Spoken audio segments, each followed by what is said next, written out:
Poor people అందరికీ విద్య చేరాలి. ఎవరైతే బడుగు బలైన వర్గాలు ఉన్నారు, మధ్యతరగతులు ఉన్నారు, పేదలు ఉన్నారు, వాళ్ళకి వైద్యం చేరాలి. పస్తులు ఉండి అప్పులు చేసి తిప్పలు పడి పిల్లల్ని చదివించారు.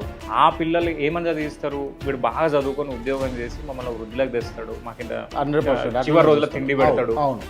వీడు కూడా మంచి లైఫ్ లీడ్ చేస్తాడు. నేను వ్యవసాయం చేస్తున్నా, నేను కూలి పని చేస్తున్నా, నా కొడుకు కూడా అదే చేయాలి అనుకోరు ఏ తండ్రి. అందుకే చదివిస్తారు. వాళ్ళకు ఉపాధి రావాలి అంటే విద్యా వైద్యం ఉపాధి మీద కొట్లాడుతుంది. ఇంకా దాంట్లో భిన్నంగా పోతుందండి. హార్డెస్ట్ గోల్స్ తీసుకుంటాను నేను, ఇంకా అంతకుమించి ఏం లేదు. వెరీ మొండి, ఆనెస్ట్ ఉండడానికి ట్రై చేస్తా. ఒక్కసారి ఏదైనా పని పెట్టుకుంటే మాత్రం దాని చివరి దాని అంత దాకా పోదాకా తీసుకుంటాను నేను. గింతే నాకు. అంటే ఓ పని పిచ్చోన్ లెక్క చేసుకుంటా పోతారు అంతే. నాకు ఒక పని మొదలు పెట్టిన ఇప్పుడు ఏంటిది, ఇప్పుడు హుజరాబాద్ డెవలప్మెంట్ తీసుకో, లేదా నేనే ఉన్నా, నేను నా జాబ్లో ఒక లెవెల్కి పోవాలనుకుంటే వెరీ క్లియర్గా ఆడికి పోనీకే కష్టపడతాను. ఇప్పుడు నువ్వు చూస్తావు బాబా, నువ్వు ఏంటిది, నువ్వు బాణం పట్టినావు, ఆ చెట్టు మీద పిట్టు ఉన్నది, నీకు చెట్టు కనిపిస్తుంది, నాకు పిట్ట కనిపిస్తుంది, అంతే తేడా, అంతకుమించి ఏం లేదు.